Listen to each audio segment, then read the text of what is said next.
So we've made our way to the lymphatic system.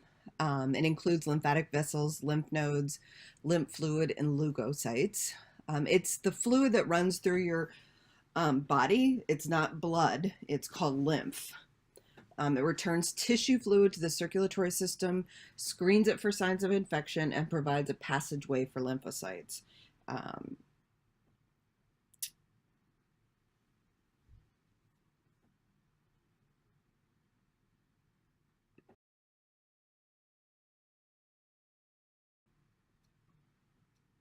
So here are some of the lymphatic organs.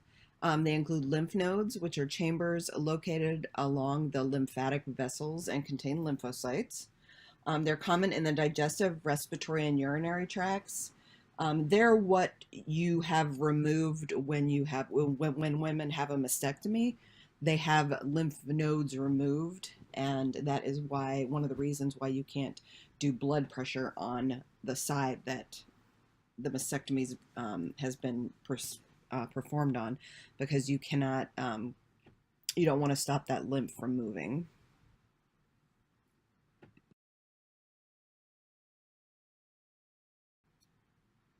So some more lymphatic organs are the spleen. That's where worn out red blood cells are recycled, so that you always have an abundance of oxygen running through your system. The thymus it's involved in maturing the immune system early in life, which is obviously extremely important because it's something without an immune system we are unable to fight off disease.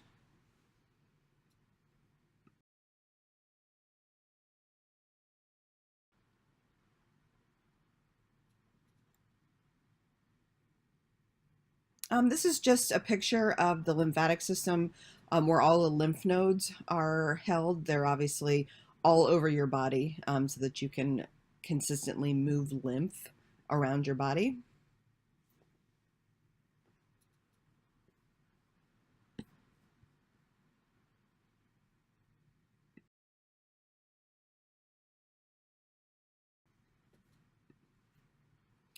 So we're moving on to the immune system. Obviously, it gives the body immunity, fights off infection, disease, bacteria, viruses, all kinds of things that will invade our body, and fights against those foreign cells.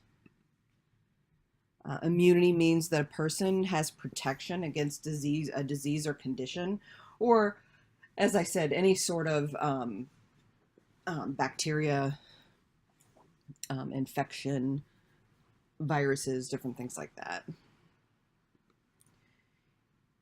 And the immune system includes specific immunity and non-specific immunity, and we'll get into that here in just a couple minutes.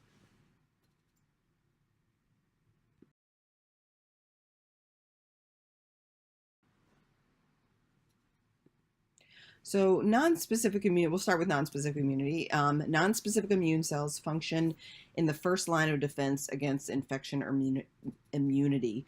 Cells include phagocytes, which are monocytes and neutrophils. Phagocytes is an umbrella term. They engulf and destroy foreign cells without regard to their exact identity. So phagocytes just recognize that the cells are foreign and they kill them. They don't try to specify why what makes them foreign. They just know that they're not part of the actual normal body cells.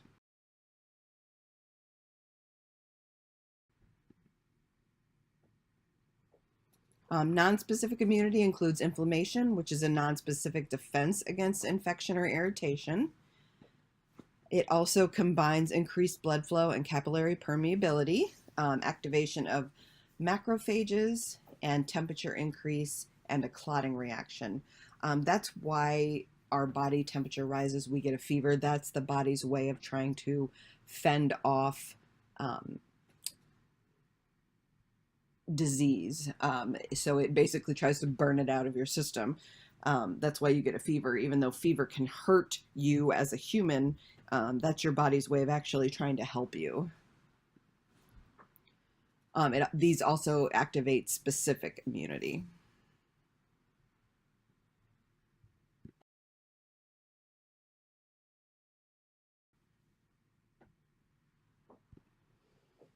Okay, so specific immunity targets specific markers, like it said.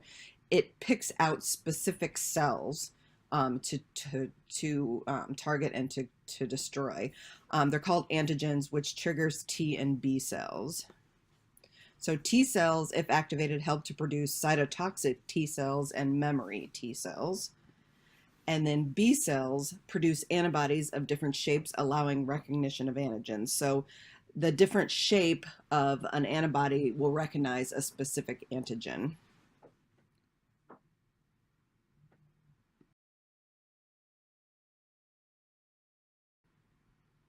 There are different types of T cells. Helper T cells regulators of the immune response. They also create antibodies and additional cytotoxic T cells. They're also known as T4 or CD4 cells, and those are the cells that get infected by HIV or human immunodeficiency virus. So when you're drawing for a patient who may or may not have HIV, you're going to look for a T cell count.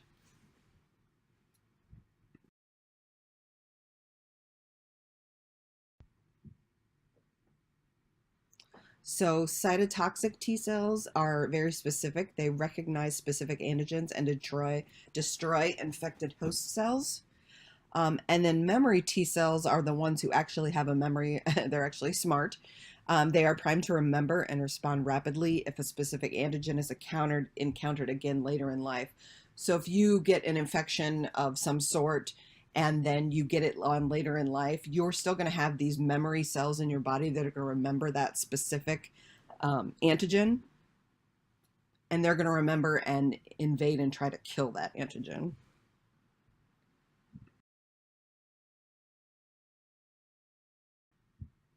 Some disorders of the immune system. Autoimmunity is a big one. It's basically where the immune system attacks itself. So it's your body attacking your body.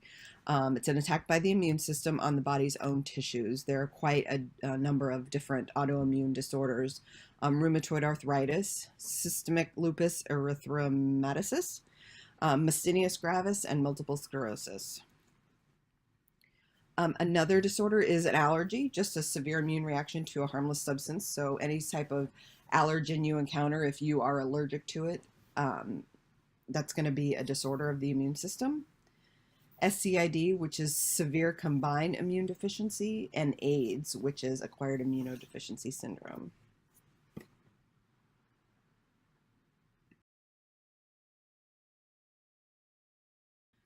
This is just a picture of the immune system, kind of how it works, from how a pathogen invades to what cells take over, what cells attack, and different kind of like a pathway, if you will, as to how the immune system or the immune response.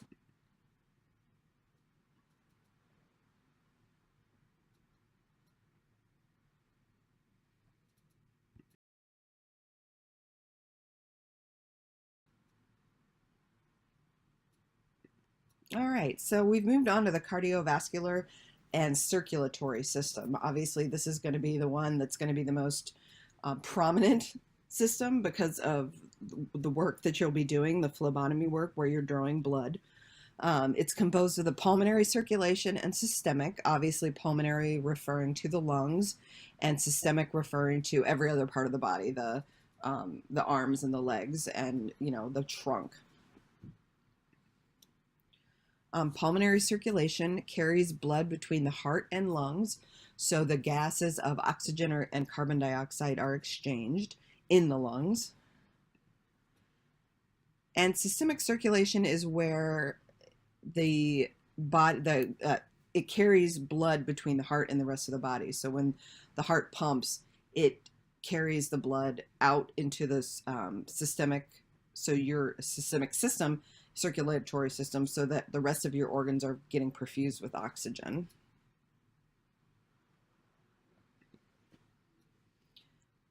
And obviously, you're going to deal a lot with arteries and veins. Arteries carry blood away from the heart. I always remember that because artery starts with A and away starts with A. So, or artery starts with A and away starts with A. So it's easy to remember in that form that arteries carry blood away from the heart. And then veins obviously return blood to the heart.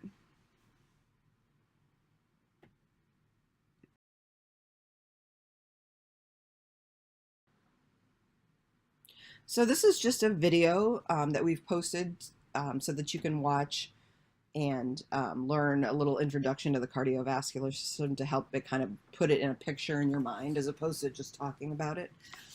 So if you just want to pause here and click on the link, you can watch the video.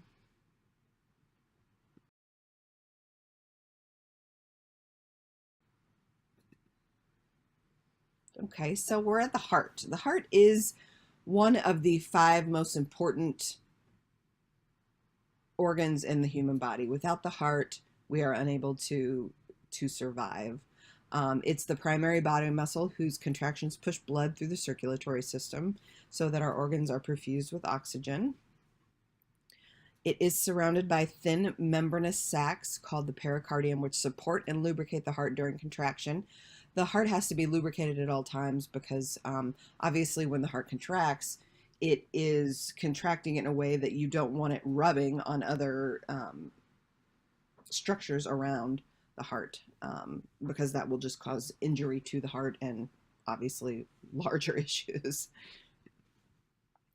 There's an outer layer on the heart called the epicardium, which consists of epithelial cells and connective tissue. Coronary arteries, which supply oxygen to the heart, are in the layer. So when you have a heart attack, the coronary arteries are what will get blocked and the heart will not be able to get oxygen, and that's what causes damage to the heart.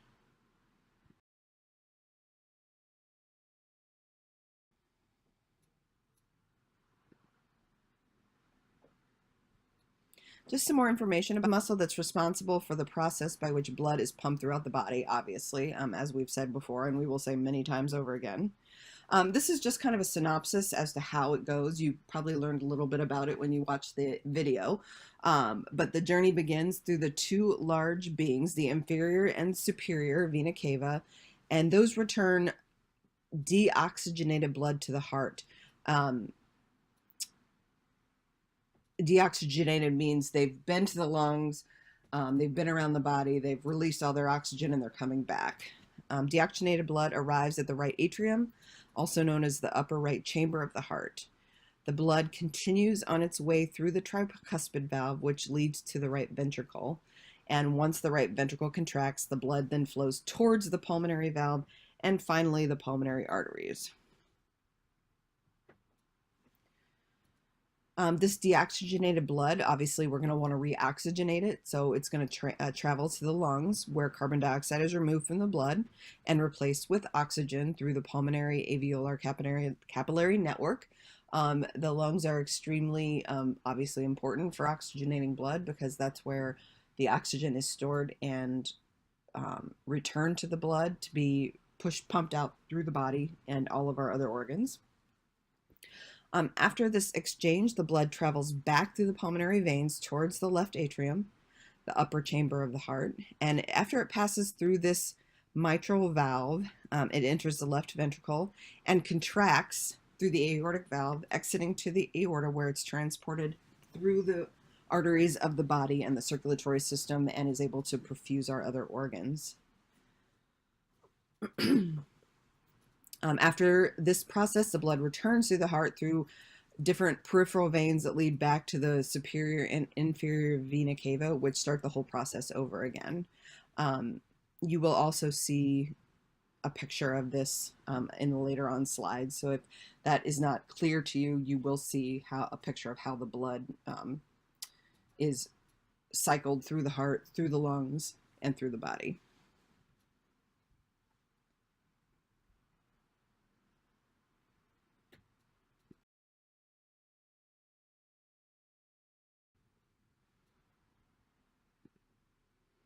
Okay, so more layers of the heart. The middle layer is the myocardium. Excuse me, it's composed of cardiac muscle, whose cells allow electroactivity to spread from one cell to the next. The heart is not only a pump, it's has extremely important electrical activity. Without the electrical activity, the heart will not be able to function at all, because that's what makes the heart pump. And there's the endocardium, which is the innermost layer. It's composed of endothelial cells that are continuous with the endothelium lining.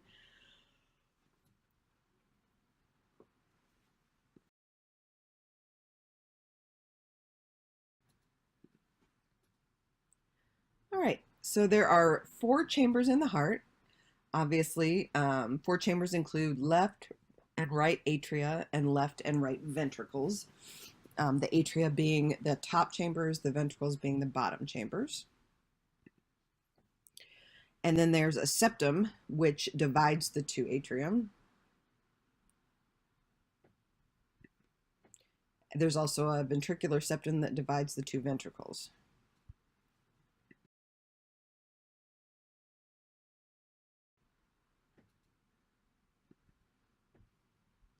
The heart, just like veins, have valves that prevent the backflow of blood. You never want blood to start moving backwards. You always want it to continue moving forward. There's the right atrioventricular valve, which is also called the tricuspid, that separates the right atrium and the left and the right ventricle. And then there's the pulmonary semilunar valve or pulmonic valve that separate the right ventricle from the pulmonary arteries. There's the left atrioventricular valve, or for some reason this has like 3 names, bicuspid, mitral, or left atrioventricular valve that separates the left atrium from the left ventricle. Not 100% sure why it has 3 names. Makes it actually more confusing if you ask me, but if you can remember one of those names, you're doing well. And then there's the aortic or aortic semilunar valve that separates the left ventricle from the aorta.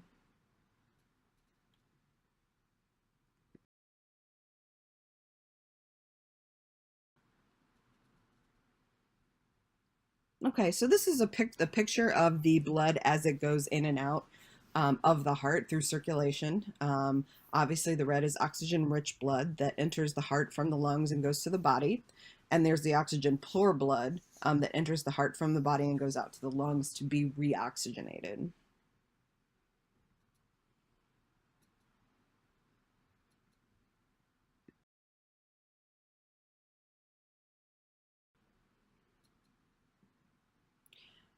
And this is just another picture of a normal heart, which shows the different oxygen-rich blood, oxygen-poor blood, and then the different valves and veins and arteries in the heart.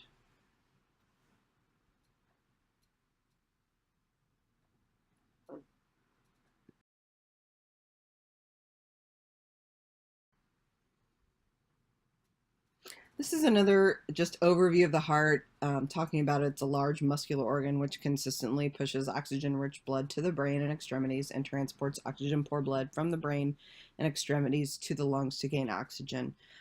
This is such an important process that we talk about it a number of times so that you're able to understand exactly what happens in the circulation through the heart, how it gets to the lungs, how it gets to the other parts of the body. So even though it might seem redundant, it is something that you really do need to understand as part of your training. So we do go over it quite a few times.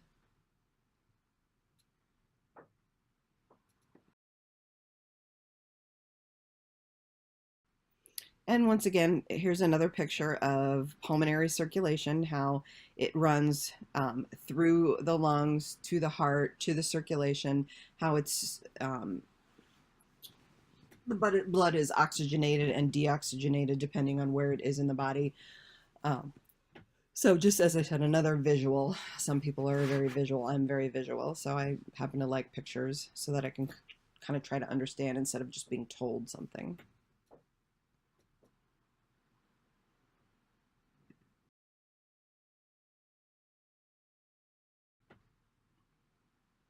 Okay, so the next thing we're going to discuss is the contraction of the heart and blood pressure and how they relate.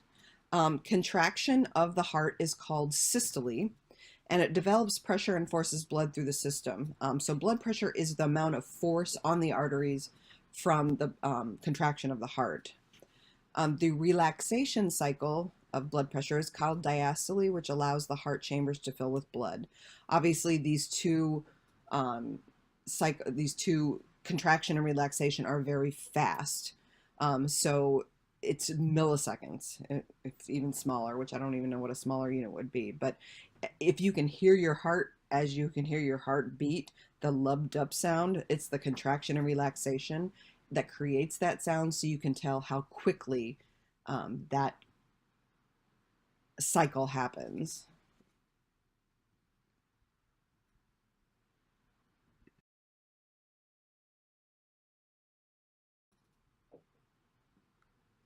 So the pressure of blood in the circulatory system must be monitored. Obviously, that's what we call blood pressure. That's why people take medication for high blood pressure.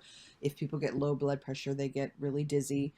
It needs to be monitored because it's very important to the compatibility of life. The sphygmomanometer is what it measures the blood pressure as the force of blood on the arterial walls. It's the cuff that's put around the arm that's pumped up so that you can tell what someone's blood pressure is. And it's measured as the ratio of ventricular systole to diastole. So from contraction to relaxation, that's the ratio that it's measured.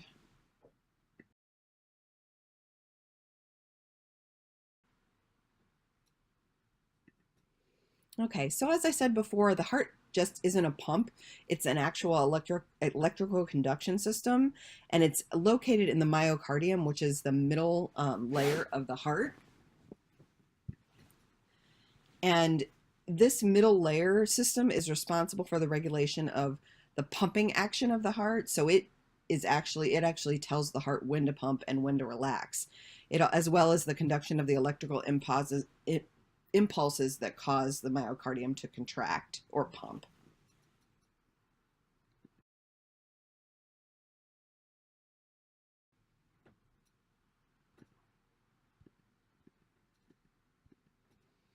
So electrical conduction consists of things called cardiac depolarization and cardiac repolarization.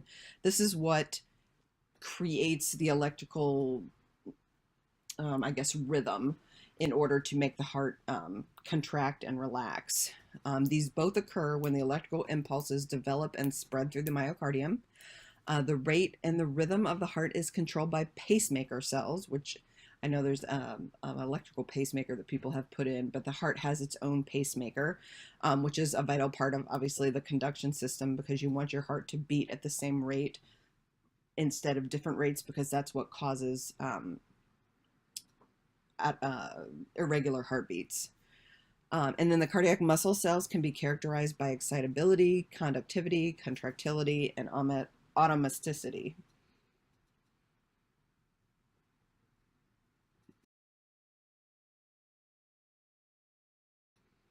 So this electrical conduction system begins at the SA node, or the sinoatrial node, which is actually considered the pacemaker of the heart and actually keeps the heart's beat in a normal rhythm.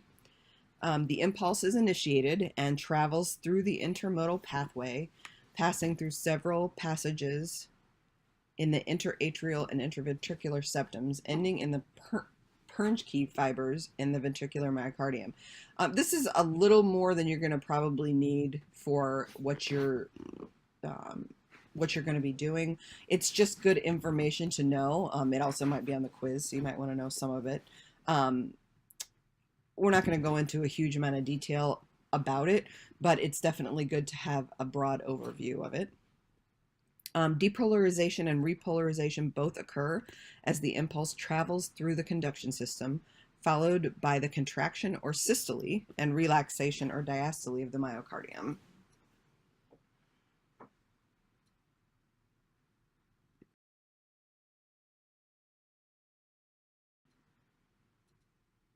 And then this is another video that explains conductivity.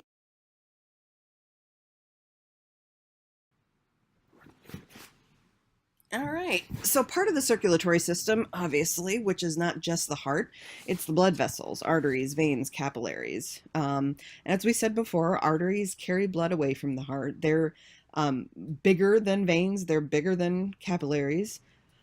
And they need to be because they carry the majority of the blood away from the heart into your other extremities, into your systemic circulation, which allows your other organs and your other parts of your body to be perfused with oxygen.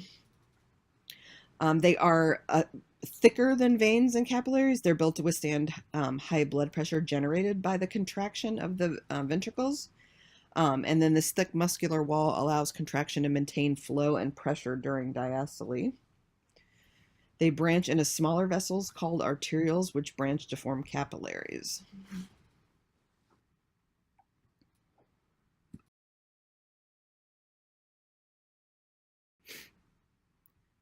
And this is a picture of the structure of arteries, veins, and capillaries. As you can see, they all have different layers in them. Capillaries obviously being the least amount of layers. However, because capillaries exchange actually the oxygen and carbon dioxide, they're going to want to have smaller, not as thick of a layer, because they're going to want to be able to release and take in oxygen and carbon dioxide easier.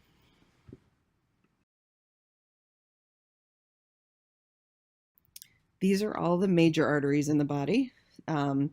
Just a picture, just to kind of put it into perspective, where they come from in the heart, where they lead to in the body.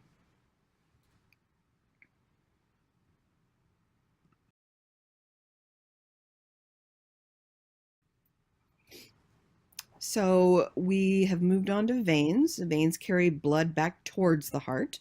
They have a thinner wall than the arteries and less muscle because they don't experience large variations in blood pressure. Arteries are where blood pressure is taken from, and that's where you need it to be taken from, because since arteries have thicker walls and more muscle, that's what pushes the blood throughout our body. These contain valves that prevent the backflow of blood. As I said, like the valves in the heart, you don't want blood to backflow. You always want to keep it moving forward. And then most of the test you'll be performing will be on venous blood due to the venipuncture being safer than that of arteries. Arteries are deeper, not as superficial. They're harder to get to, and it's a lot more painful to draw blood from an artery.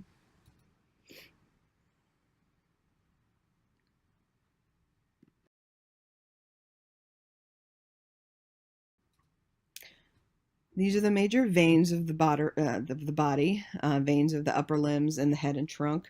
You'll notice that a lot of them have the same names as the arteries, but obviously if the arteries are taking blood away from the heart down to these areas, then you're going to need a vein in that same area to take the blood back up to the heart.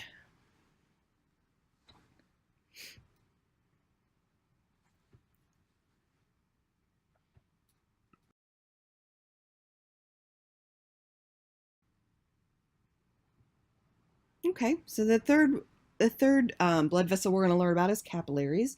Capillaries are the thinnest of the blood vessel. They allow rapid diffusion of gases and nutrients between tissues due to their thin structure and thin layering. They don't have thick layering like an artery or even as thick as a vein. All body cells are always extremely close to a capillary because you always want to have a abundance of oxygen close to every part of your body, and the capillaries are what exchange this. And the blood in capillaries is similar to arterial blood.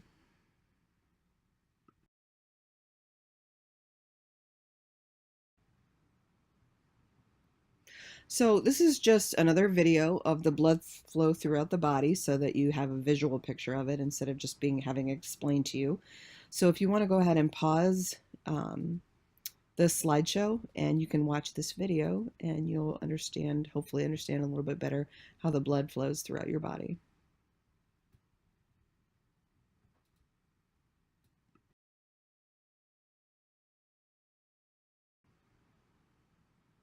Okay, so We're going to talk specifically about the anatomy or the circulatory anatomy of the antecubital fossa. The antecubital fossa is the area in the bend of your elbow.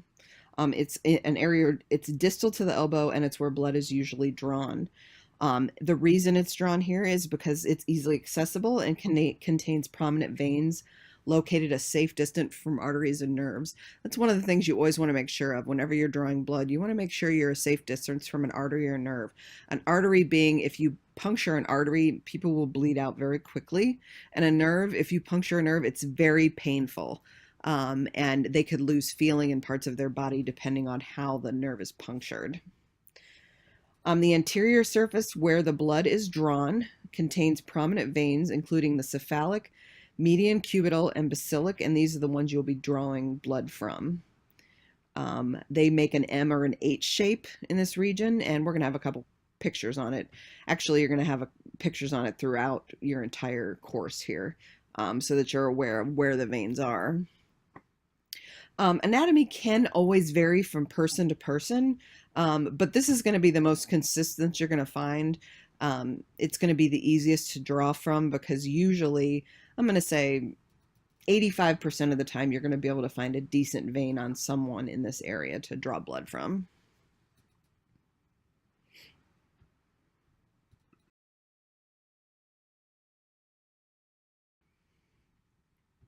And here you go. Here are all the veins.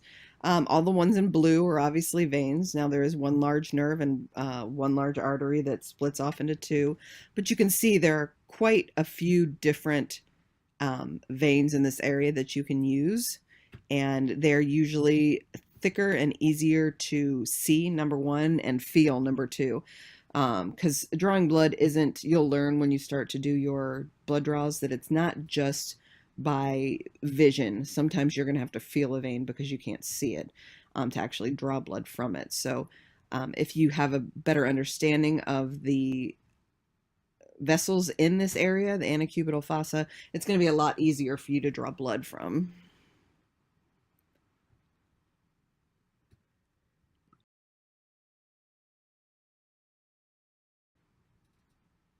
All right, so blood obviously is going to be an extremely important part of your job. You're going to be drawing blood, so you need to know about blood.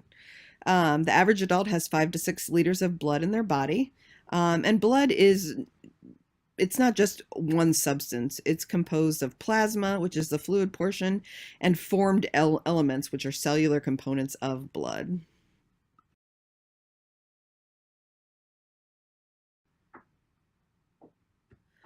Plasma is going to be the liquid part of the blood, which constitutes 55% of the volume of blood and is made up of 90% water, with the rest made up of proteins, amino acids, gases, electrolytes, sugars, hormones, lipids, vitamins, and waste products. So obviously, one of the reasons that blood is so important is because it carries all of these different cellular products to different parts of our body to either help immediately or store.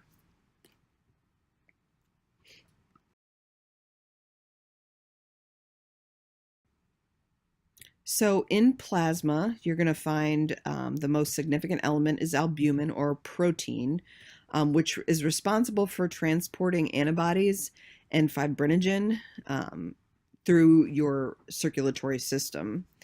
It's also going to be responsible for transporting electrolytes, including sodium, chloride, magnesium, bicarbonate, phosphate, and sulfate.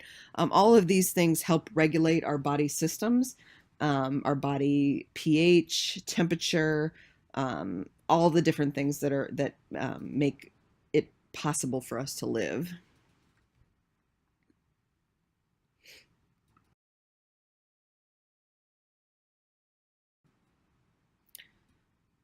So, as a phlebotomist, there are a number of different places you can work. One of the places is at a plasma collection place.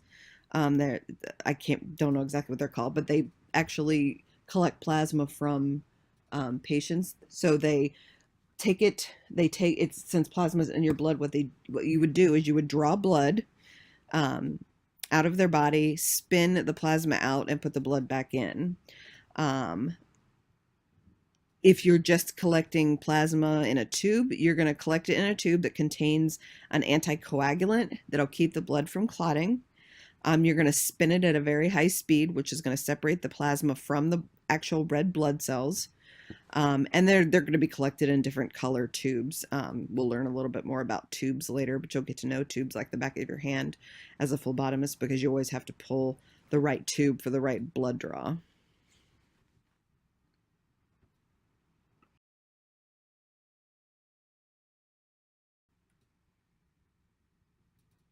Okay, so the serum in your blood is plasma without clotting factors. This is something you'll be drawing quite a bit because it is used for many types of tests. And it's going to be collected in tubes with orange, royal blue, red, gold, or a tiger speckled top.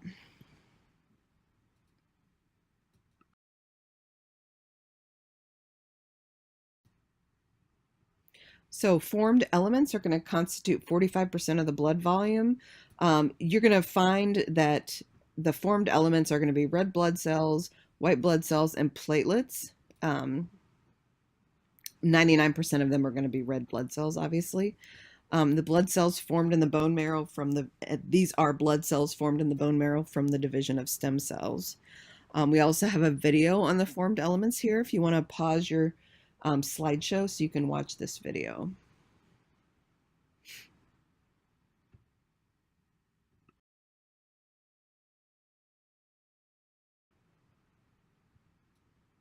And this is just a picture of the composition of blood.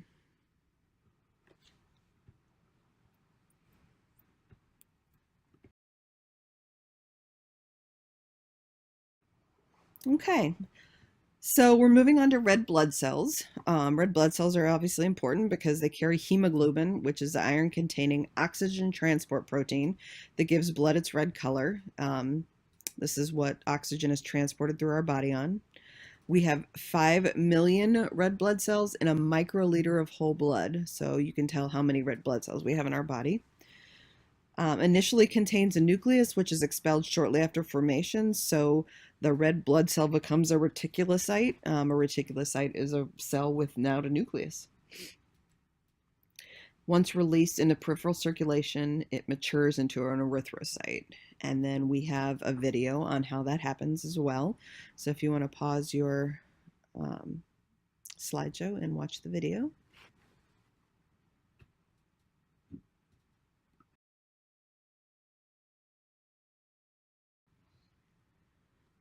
All right, some more on red blood cells. They live about 120 days before being removed by the liver, bone marrow, or spleen.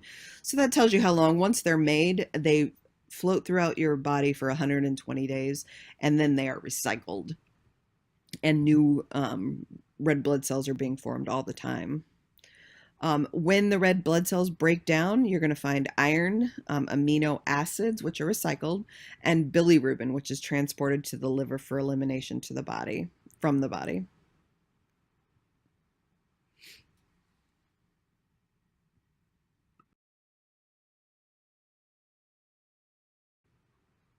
So other parts of the blood are white blood cells, which is less obviously than red blood cells, but they're important because they protect the body against infection. White blood cells are also called leukocytes. So if you ever hear someone talking about a leukocyte, that actually means a white blood cell. They're produced in the bone marrow and lymph nodes. And there's about 5 to 10,000 white blood cells in 1 liter of whole blood. So if a human body has between 5 and 6 liters, you're going to have anywhere from 30 to 60,000 white blood cells, depending on your body structure. And most of these blood cells are in the peripheral tissues and lymphatic system, as opposed to in the blood, because they are infection fighters. So if they were solely in the blood, it would be difficult for them to fight any infection that was outside of the blood or the circulatory system.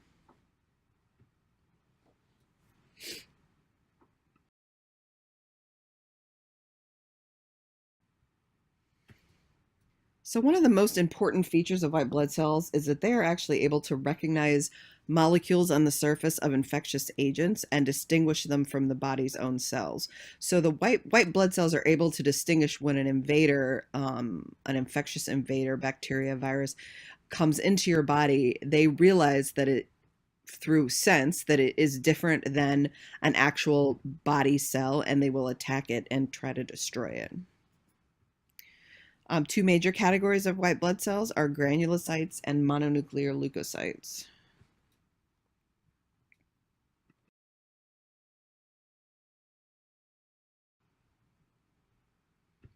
So as far as granulocytes are concerned, there are a lot of different names for blood cells. So don't get too caught up on the different names of them, because there are so many. So it's relatively confusing, unless you're actually studying the blood for something specific. So names for the presence of visible granules in their cytoplasm, which are granulocytes. And granulocytes is an umbrella category which includes neutrophils, eosinophils, and basophils, which all have specific functions.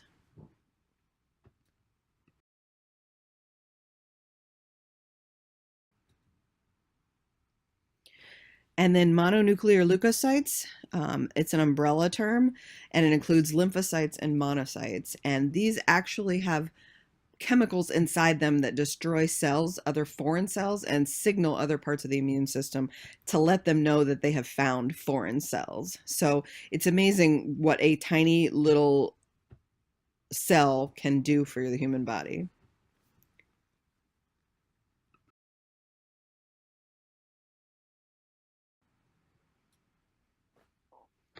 So white blood cells, or neutrophils, which is a different type of white blood cell, make up 40 to 60% of all the leukocytes, or white blood cells, in the body.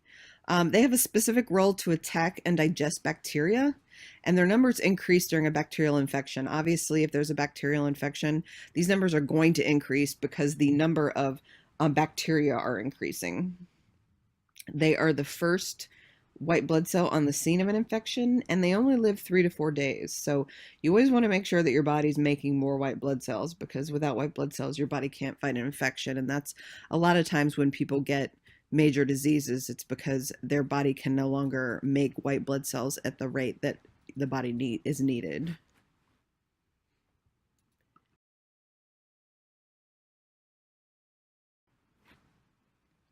So another type of white blood cell, eosinophil, represents 1% to 3% of all leukocytes, or white blood cells.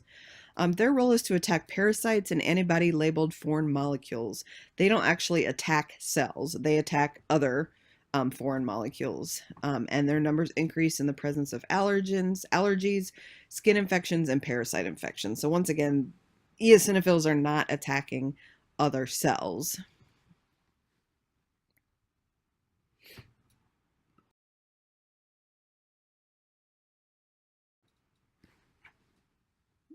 So a third type of white blood cell, or leukocyte, is a basophil. It accounts for less than 1% of white blood cells in the blood. These release histamine to swell tissue and cause allergic reactions. So when you're taking an antihistamine, you're taking something that is not going to allow basophils to release histamine. These produce heparin and anticoagulants. And usually you'll have an increased basophil count if you have some type of leukemia. That's what they look for in the blood test.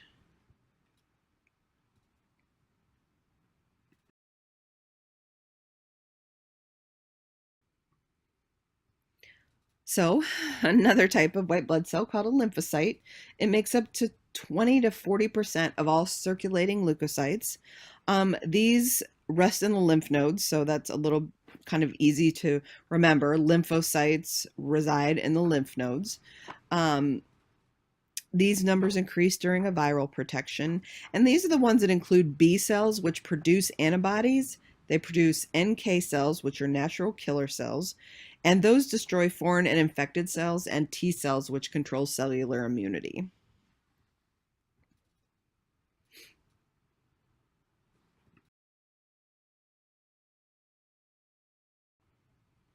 All right, so the last type of white blood cell is called a monocyte, and they make up 3 to 8% of all circulating leukocytes, or white blood cells.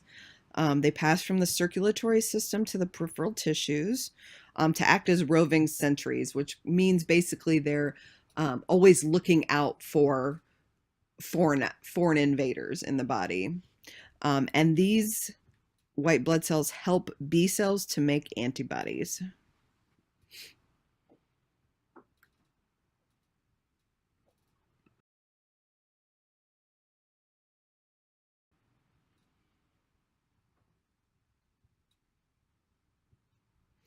All right, so platelets or thrombocytes, everything seems to have more than one name. These are created in the bone marrow from megakaryocytes, which release them into the circulation. These are actually not cells. They're little packets of cytoplasm, and they play a role in blood coagulation or blood clotting. Without platelets, we would have a very difficult time clotting our blood. There are roughly 200,000 platelets or thrombocytes in 1 liter of blood. And each platelet will remain in circulation for 9 to 12 days, depending on its specific, how I want to call it, toughness, when it is originally formed.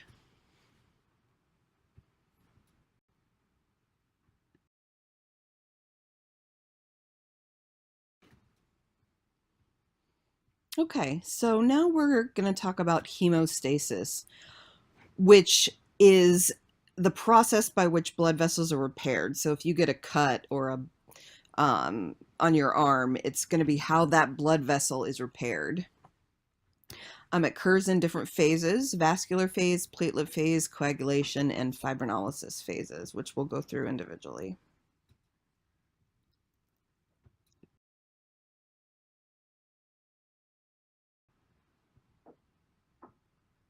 So hemostasis begins with the vascular phase, and this is when a vein or artery is ruptured and causes a vascular spasm or contraction of the smooth lining of the vessel.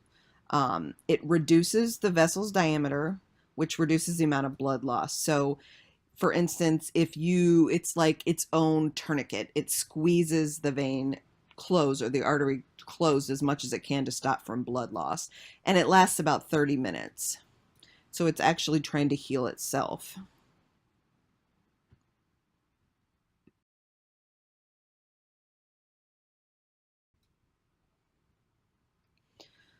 So the platelet phase, it's where adhesion takes place, when exposure of materials beneath the endothelial lining cause platelets to stick to the endothelial cells. So platelets will form and stick, which actually kind of build up a lining.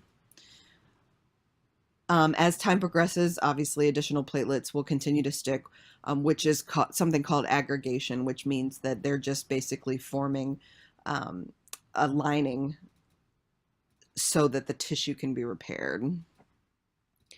Aggregation platelets release factors that promote fibrin accumulation in the coagulation phase, which is the next phase. And the vascular and platelet phase has an umbrella term. It's called primary hemostasis. And then the coagulation phase is its own phase.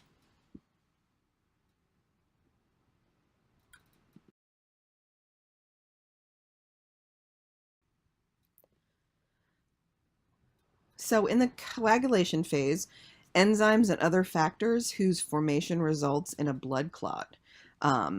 Blood clots contain fibrogen platelets and other blood cells that basically form together to stop invaders from coming in and blood from going out. It begins 30 seconds to several minutes after the original injury, and it consists of an intrinsic pathway and an extrinsic pathway and a common pathway. These are things that are a little bit more in depth than we're going to go in this, but I wanted you to know those terms. Enzymes from the pathways convert prothrombin to thrombin and fibrinogen to fibrin, which is what forms the clot. And then the platelets that continue to stick actually pull the sides of the wound together, and allow the cells to repair the lining or the epithelial tissue. We've also included a video here to show you this process. So if you want to pause the slideshow, you can go ahead and watch the video.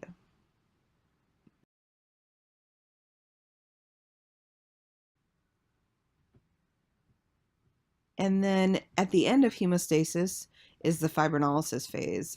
It consists of fibrin breakdown, and it's controlled by plasmin, which is an enzyme made from plasminogen, which is part of what you need to clot your blood.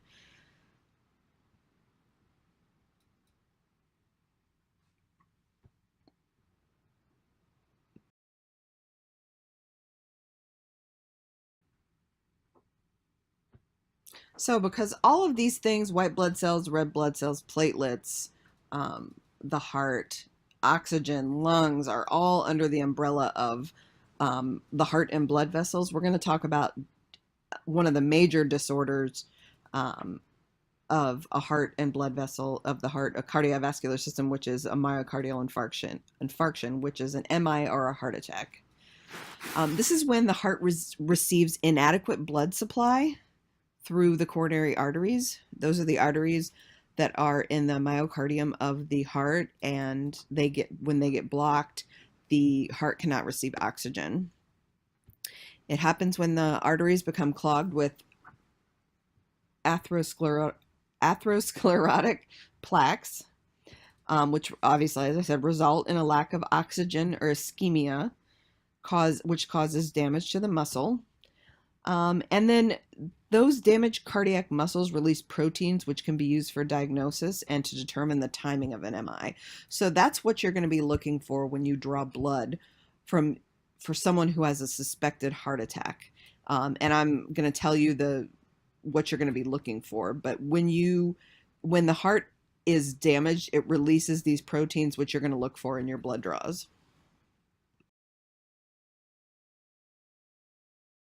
So some of the tests to use that you're going to be pulling or drawing are a CK total, which is creatinine kinase total, a CK-MB fraction, which is creatinine kinase MB fraction, myoglobin, troponin, and troponin T, and troponin 1. So these are going to be some of the tests that they're going to be running to diagnose a heart attack. So if you see an order for to pull blood for a myoglobin or a troponin T test, you're going to know that there is a suspected heart attack. At least that could be one of the things they're looking for.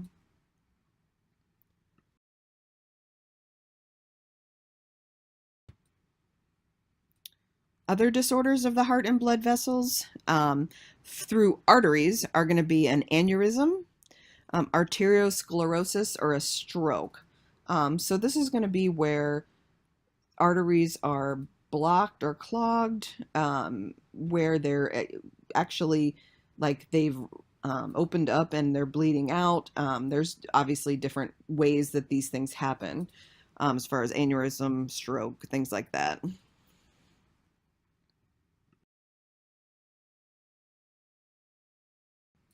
So disorders of the heart would be a bacterial infection in your heart.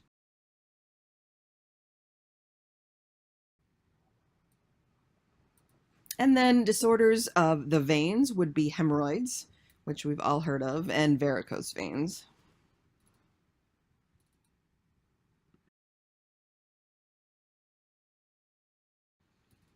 Blood disorders for hemostasis, platelets, and clotting would be hemophilias, which are people who cannot clot blood. DIC, which is disseminated intravascular coagulation. This is very bad. Basically, you're bleeding out every orifice in this. So it's not too difficult to determine when people have this, but they're most likely bleeding to death. Thrombocytopenia and thrombosis, or deep vein thrombosis.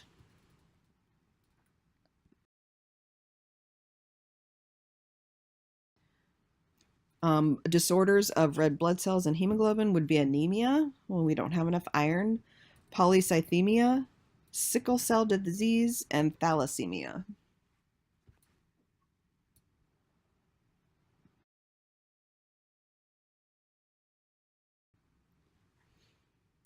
White blood cell disorders are going to be a bacterial infection, human immunodeficiency virus infection, which is HIV, leukemia, or mononucleosis.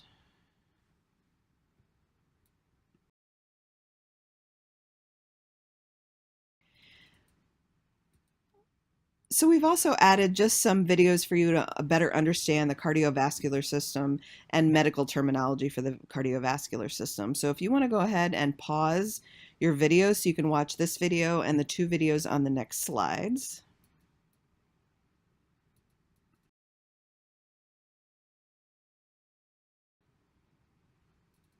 And here's the videos for the medical terminology of the cardiovascular system. We're also going to have a medical terminology slideshow for you as well, but we wanted you to have some specific ones for the cardiovascular system. So it is, because it is, as far as phlebotomy is concerned, the most important system that you're going to learn. So we hope you've learned a lot. You'll be taking a longer quiz on this one, obviously, since it's a longer slideshow, but please also let us know if you have any questions about any of the information listed in this slideshow, and good luck.